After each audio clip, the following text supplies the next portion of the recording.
Among all the messengers Allah subhanahu wa ta'ala sent to humanity, few occupy a station as exalted as Ibrahim alayhi salam.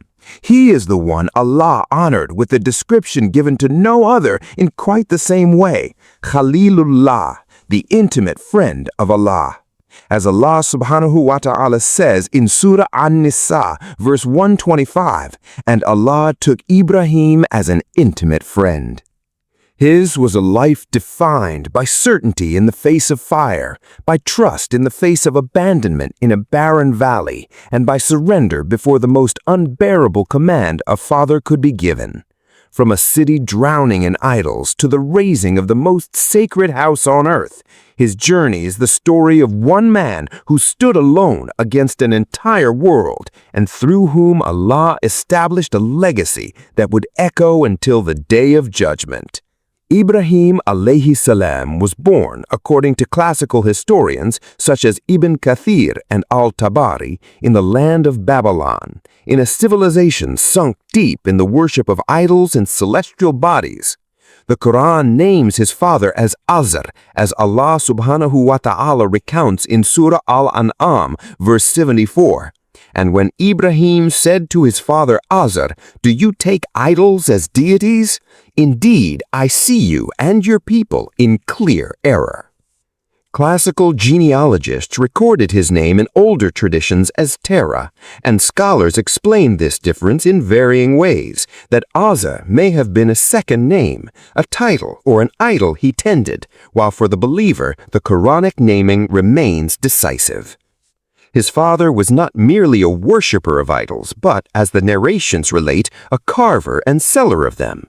The people bowed before statues of stone and wood that could neither hear nor see, and their king ruled as though he were beyond all accountability.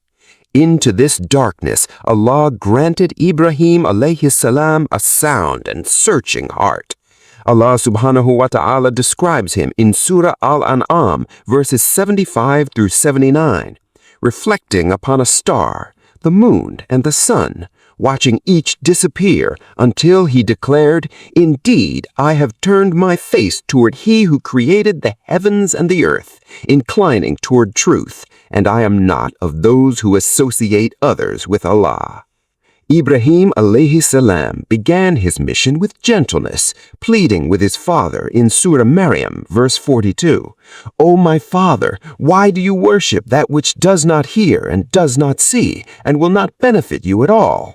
His father met him with threats, warning in verse 46, "If you do not desist, I will surely stone you." Ibrahim answered with patience, "Peace will be upon you. I will ask forgiveness for you from my Lord."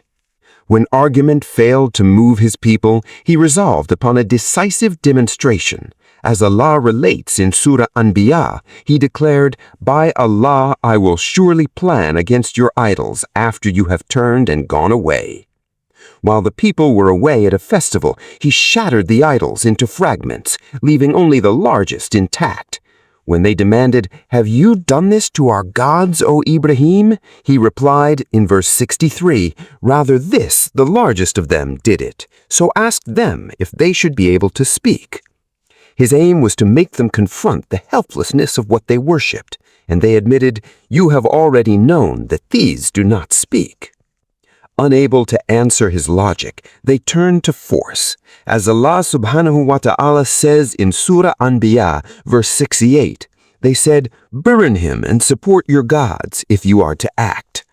Classical narrations describe a blaze so fierce they could not approach it, into which he was cast by means of a catapult. Then came the command that overturns the laws of nature.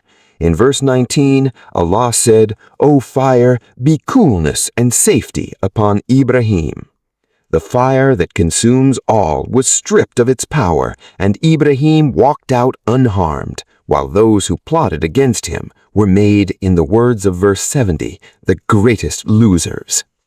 In this same struggle, Ibrahim alayhi salam confronted the king of his land, identified by classical commentators as Nimrod. Allah records the exchange in Surah Al-Baqarah, verse 258.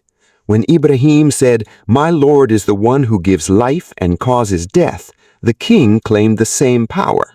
So Ibrahim silenced him. "Indeed, Allah brings up the sun from the east, so bring it up from the west." The disbeliever, the verse concludes, with overwhelmed. Having exhausted every means of guidance, Ibrahim alayhi salam migrated for the sake of his Lord toward the land of Sham, and in his old age Allah blessed Ibrahim with Ismail alayhi salam through Hajar. Then by divine command he carried Hajar and the infant to a barren valley in Mecca, with neither water nor inhabitant. As the long hadith of Ibn Abbas in Sahih al-Bukhari, number 3364, records, Hajar asked, "Has Allah ordered you to do so?" When he said yes, she answered with pure faith, "Then He will not neglect us." When their water dried up, she ran between Safa and Marwa 7 times, an act Allah honored forever as a rite of the pilgrimage, until water gushed forth near the infant, Ismail, the well of Zamzam that flows to this day. When Ismail had grown, Allah tested Ibrahim with a command heavier than the fire. He saw in a dream that he was sacrificing his son, and as Allah relates in Surah As-Safat, verse 102, he said, "O my son, indeed I have seen in a dream that I must sacrifice you, so see what you think."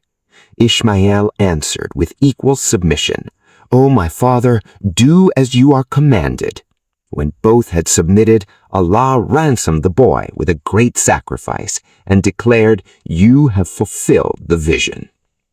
Then came the crowning command of his life, to raise the foundations of this sacred house. As the same narration in Sahih al-Bukhari records, Ismail carried the stones while Ibrahim built, and when the walls rose high, Ibrahim stood upon a stone, the Maqam Ibrahim that pilgrims see beside the Kaaba to this day. Together they prayed, as Allah preserves in Surah Al-Baqarah, verse 127. "Our Rabb, accept this from us. Indeed, you are the hearing, the knowing." And Allah commanded him to proclaim the pilgrimage to all mankind, as stated in Surah Al-Hajj, verse 27. The life of Ibrahim alayhi salam is a treasury of lessons. The first is true tawheed, that worship belongs to Allah alone, and that no created thing, however grand, deserves the submission of the heart. Ibrahim reasoned past the stars and the sun to the one who made them, teaching us that faith is not blind inheritance, but conviction rooted in reflection. The second is trust in Allah. When he was thrown into the fire, classical narrations relate that an angel offered him aid, and he replied that his Lord's knowledge of his state was sufficient for him. This is tawakkul in its purest form. The same trust shines in Hajar, who, told that Allah had commanded their stay in an empty desert, found peace rather than panic. The third is the reality of trial. Allah subhanahu wa ta'ala says in Surah Al-Baqarah, verse 124, "And when Ibrahim was tried by his Lord with commands and he fulfilled them, he said, 'Indeed, I will make you a leader for the people.'" Leadership in faith came only after the fire, the migration, the valley, and the command of sacrifice, reminding us that hardship born in obedience is the path by which Allah elevates his servants. Finally, his life teaches the power of sincere dua. The prayers Ibrahim made for Mecca and his descendants, recorded in Surah Ibrahim and Surah Al-Baqarah, were answered across thousands of years, culminating in the sending of Prophet Muhammad, peace and blessings be upon him, from his lineage, the very fulfillment he had begged for when he asked Allah to raise among his offspring a messenger from themselves. The story of Ibrahim alayhi salam is not a distant tale to be admired from afar. It is a mirror held up to the life of every Muslim. We may never be cast into a literal fire, yet each of us faces moments where faith demands that we stand against the crowd, surrender what we love, and trust Allah when the road ahead looks barren. 5 times a day when we send blessings on Ibrahim and his family within our prayer, we renew our bond with this legacy.